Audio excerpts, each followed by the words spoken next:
তো চলুন বন্ধুরা, 40 টাকা প্লেট নিয়ে নিলাম। এবার খেয়ে দিয়ে একটু দেখা যাক কেমন কি টেস্ট। রাস্তা দিয়ে যেতে যেতে দেখলাম একটা অনুষ্ঠান বাড়ি চলছে, সেখানে কোনো কিছু না দেখে, কোনো কিছু না চিন্তা ভাবনা করে সোজা সবটা ঢুকে পড়লাম। কোনো লজ্জা ভয় না দেখে সোজা ঢুকে পড়লাম। চলে এসছি কিন্তু আজকে আমরা সোদপুরের বং ক্যাফেতে, যেখানে বাসন্তীর পোলাও 2 পিস মাটন কষা মাত্র 99 টাকায়। কিছুজন ভালো হলে কিছুজন হয় খারাপ, তবে এরাই সোজা পথে বুঝিয়ে দেয়, এরাই বাপের পা। পুরো শহর যখন জাস্টিস চাইতে রাস্তাতে গিলতে ছাড়ে না এরা খাবার। লাঠি সোটা নিয়ে এসো, ফাটাতে হবে এদের। ফুড ব্লগের নামে এরা কামাচ্ছে খুব ভিউজ। কমেন্ট বক্স কি পড়ে থাকে না, তাহলে এক্সট্রা করে এদের ওড়াতে হয় না ফিউজ। কাজ এরা এমন করে ইচ্ছা করে রোস্ট হবে বলে আজ এদের ওয়াইন বানানো হবে এদের ফলগুলো গেলে। বন্ধুরা বলো তো দেখি, ফুড ব্লগার কাকে বলে? পারবে না? আমি বলছি, দুনিয়া যা গাদার গাড়ে গিলতে হয় যাদের ভরে ভরে। মানুষ খাটাখাটি করে কিসের জন্য? পেট চালাবে বলে, দৈনন্দিন জীবন ভালোভাবে কাটাবে বলে। কিন্তু এদের থিওরিতে ঠিক উল্টোটা। কিছু পুরো ওয়েস্ট বেঙ্গল জাস্টিসের জন্য রাস্তায় নেমে দিন চলে যাচ্ছে, আর রাত্রিরে এসে এইসব পড়া লজ্জা করে না বাল তোমাদের? এলার জন্য টাকা পায়, তাদের আবার অহংকার। ওই অহংকার নিয়ে আজ ধনে পাতা বেটে চাটনি বানাবো একজনের। তাহলে চলো ভিডিওটা শুরু করা যাক।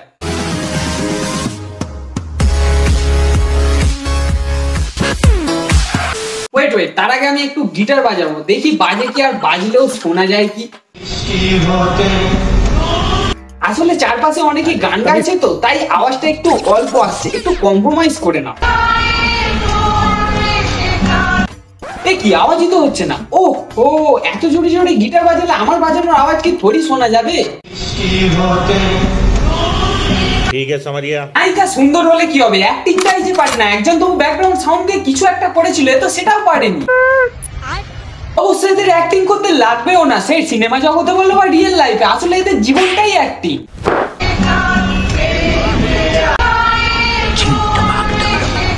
একই জায়গায় হাত রেখে চিনটাপাক ডামডাম করছে, আসলে মাকসাদ তো একই।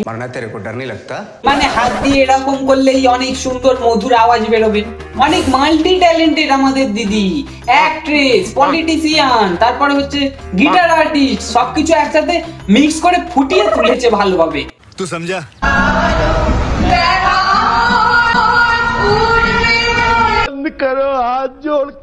গুরুদেব যে অ্যাক্টিং করে, শিষ্যকেও তো কিছু হলেও করতে হবে কনফিডেন্সের সাথে। মানে আত্মবিশ্বাস এমনটাই রাখো, জানো তুমি ঠিক না, কিন্তু লোকের কাছে ঠিক প্রমাণ করতেই হবে। তুই সমঝা? আর সেই ভুলটাকেও ঠিক বলার জন্য আছে তো অন্ধভক্ত। আচ্ছা, এই যে ন্যাকামি জিনিসগুলো করছে এখন, যায় তো ঠিক জায়গা মতো, মানে পেটে খাবার। অবশ্য যাওয়ারই কথা, প্র্যাকটিস তো আগে দিয়ে সিনেমা করে করে।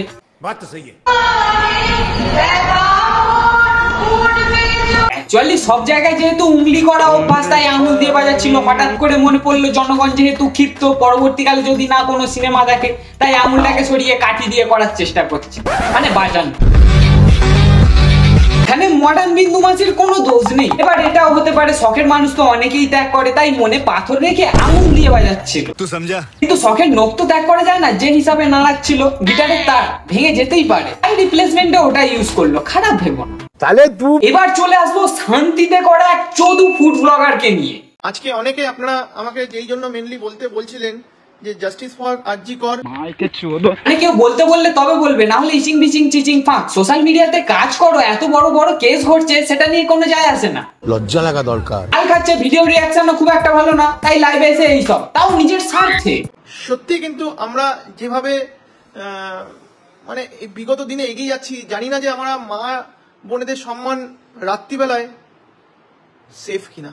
এত যখন চিন্তা দাদা, গিলতে কেন ব্যস্ত? রাস্তায় আন্দোলনে নামতে পারো তো, যদি না হয় কষ্ট। এবার বলবে না নেমেছি, এই যে ভাটগুলো লাইভে এসে বকছো, রাস্তায় নেমেছো, সেটার লাইভ কোথায়? আমার মা বোনেরা যদি বাইরে বেরোয়, ঠিকঠাক করে রাস্তা দিয়ে হেঁটে আসতে পারবে তো?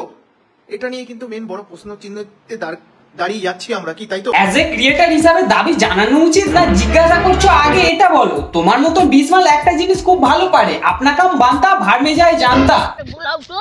ভিউজটা দিচ্ছে যেটার জন্য ফ্রিতে গিয়ে সব জায়গায় গিলতে পারছে। বিরিয়ানির দোকানে লেগ পিসের সাইজ মাপার থেকে নিজের মানসিকতার সাইজটা আগে মাপো। শরম করো, ভগবান সে ডরো। মা বোনেরা, আপনারা যদি দেখে থাকেন, যেই ঘটনা হয়েছে খুবই নিন্দনীয় ঘটনা। হচ্ছে না অ্যাক্টিং ভালোভাবে হচ্ছে না। অবশ্য হবে কি করে? যারা অ্যাক্টিং করে তারা ভালোভাবে পাচ্ছে না, এই কি ঘাস ছিড়বে? না, এ তো অন্য কিছু ছেড়ে। হ্যাঁ, এটাই। এটা সারা ভারতবাসী হিসাবে আমরা লজ্জিত, আমরা পশ্চিমবঙ্গবাসী হিসাবে লজ্জিত। কেউ ভারতবাসী হিসাবে লজ্জিত নয়, তোমার লজ্জা হওয়া উচিত। বিরিয়ানি খাবে এখানে ওখানে গিয়ে ঢেকুর এমন ভাবে তুলবে সোশ্যাল মিডিয়াতে আরো 5 জনের কাছে যাতে গ্যাসটা যায়। আরাও ক্যামেরা নিয়ে বেরিয়ে পড়বে চুটিয়াপ্পা করতে একে অপরের পাশে না থেকে, তারপর লোকের কাছে খিস্তি খেয়ে এরকম সিম্প্যাথি মার্কা ভিডিও বানাবে। जोर जोर से बोल के लोगों को स्कीमें बता दे। মেন কথা যেটা বলতে বলতে আটকে গেছিলাম, আমরা কিন্তু রয়েছি এখন সুন্দরবনে। বাঘের চুস্তা খেতে গিয়েছো নাকি? হ্যাঁ, বাঘও তোমাদের দিকে ভয় পাবে। আর যাই হোক, নির্লজ্জ না তোমাদের সকল ফুড ব্লগারের মতো। সুন্দরবনে কালকে যারা খুবই দুস্থ এলাকায়, সেখানে আমরা যাচ্ছি, মা বোনেদের হাতে শাড়ি তুলে দিচ্ছি। এলে তো মুদ্রা কথায় দিলে সিম্প্যাথি খেলে, এরপর ভেবেছে লোক কিছু বলতে পারবে না। আরে ওয়ারা, তোমার যখন এতই ভালো কাজ করার শখ, এগুলো বলতেই হবে। ওখানকার চ্যারিটির সাথে কথা বলে কোনো কিছু করা যেত না? মদনা আরো 5টা মানুষ দেখে তারাও সাহায্যের হাত বাড়াতো, কিন্তু না, এগুলো বলে করতে হবে যাতে যারা খিস্তি দিচ্ছে ভালো বলে। ठीक বলেছিস। এই মানসিকতা নিয়ে ভোটে দাঁড়াও, ভালো নেতা হতে পারবে আর সাথে ফ্রিতে অনেক কিছু খেতেও পারবে। বন্ধুরা, 5 রকমের আইটেম দিয়ে মহারাজা কম্বো মাত্র 100 টাকায়। এই কম্বো তোমার এমন ফুটো দিয়ে ঢুকিয়ে দেবে না পাবলিক, বুঝতে পারবে না, একদিনে শেষ হয়ে যাবে। লোকে স্ট্রাগল করছে প্রতিদিন। গত 27 তারিখ যে ঘটনাটা ঘটলো সেটা ভাবলেও কেমন লাগে, আর তুমি ওখানে গিয়ে 5 রকম কম্বো মারাচ্ছ। বলছি এত তো গেল, দুদিন পেট খারাপ হয়ে বাড়িতে শুয়ে থাকতে পারো না অন্তত ভালো এই সিচুয়েশনে? যাচ্ছ তো ভালো এখানে ওখানে ফ্রিতে খেলতে, কই একদিন স্টুডেন্টদের সাথে রাস্তায় নেমে নবান্নে যাও দেখি। ये बड़ी अच्छी बात कही है। কি পাচ্ছ ফার্স্টে দেখে নাও, দেখে দাও, দেখে দাও, দেখে দাও। রয়েছে প্রথম কথা, মানে এই মালটাকে দেখলেই মাথায় রাগ উঠে যায়। कैसी अपमानजनक बातें कर रहा होता है। জানি না সামনে থেকে মানুষ হিসাবে কেমন, তবে ভিতর থেকে পুরো ফেসের মতন বেঁকা। সবাই কি তোমার মতো দেখতে পায় না যে বললে তবে জানতে পারবে ওই থালার মধ্যে কি আছে উদ্গান্ডু? এর পরিমাণ দেখো, পুরো ভরে ভরে রয়েছে। ভেজিসের পরিমাণ দেখো, পুরো ভরে ভরে রয়েছে। এই সিচুয়েশনটাও অনেকটাই ভরে গিয়েছে, খালি না করতে পারলেও ধরে তো রাখতে পারো। গিয়েছে ওখানকার জিনিস খালি করতে। আমি অন্য কারোর মতো বলবো না, তোমার ফ্যামিলির কারোর সাথে হলে কি করতে। জাস্ট ইমাজিন করো, গান্ডে পিন্ডে যে সব জায়গায় খাও, পেটে ইনফেকশন হলে কোনো মেডিকেল কলেজে নিয়ে যাওয়া হয়, তারা যদি কিছু করবে না বলে ভালো লাগবে? যেহেতু তোমার ফেসে বহুত ভ্যালু আছে, চিন্তা তো পারবে যে সেই সময়টাও গান্ডুগিরিটা একটু বন্ধ রাখতে পারিনি। ये मशहूर होना भी कितना बड़ा पाप है ना। রয়েছে লাল লাল ঝাল ঝাল। লাল লাল ঝাল ঝাল, আর তুমি হলে আমার বন্ধুরা, এরকম যদি না দেয় স্ক্রিনশট করে রাখবেন। আমার ভিডিওটা দেখবে, দেখে নিয়েছেন, স্ক্রিনশট করে রাখুন। আপনাদের এরকম না দিলে জোর করে পেয়ে যাবে।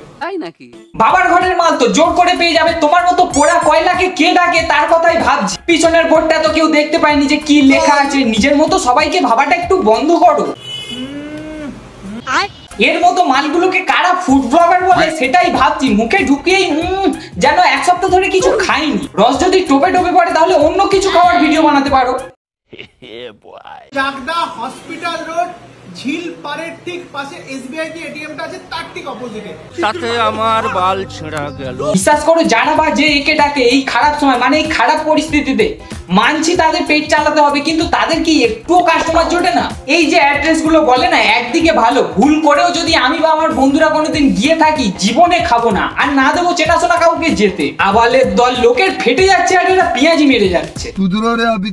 শেষে একটা কথা বলবো, 27 তারিখের ঘটনাটা মনে করতে চাইছি না, যা হয়েছে সবার সাথে, কিন্তু দেখছি সবাই একটা বয়স্ক মানুষকে নিয়ে ট্রোল করছে। ওরা আছিস ঘরে, বলার অনেক কিছুই যায়, রাস্তায় নামলে বোঝা যায় সে অ্যাটলিস্ট যোগদান করেছে সেই বয়সে, আর তোরা ঘরে বসে মিম পোস্ট কর। এই দিদিটার সাথে ঘটনাটা ঘটেছে, তার বাবাকেও যদি সেই জায়গায় দেখা যেত তাহলেও কি ওই কথাগুলো বলতিস? সে তার মেয়ের বিচারের জন্য নেমেছে, আর এটা শুধু স্টুডেন্টদের না, সবাই মিলে আন্দোলন করা উচিত, যেটা কিছু মানুষের মগজে ঢুকবে না। যাই হোক, একদিনের সঠিক বিচার হবে, এর সাথেই সবাই আছে, তাই থামলে চলবে না। গর্জন থামলে সব বিসর্জন। তাই যতদিন না বিচার হচ্ছে ততদিন থেমে থাকা যাবে না।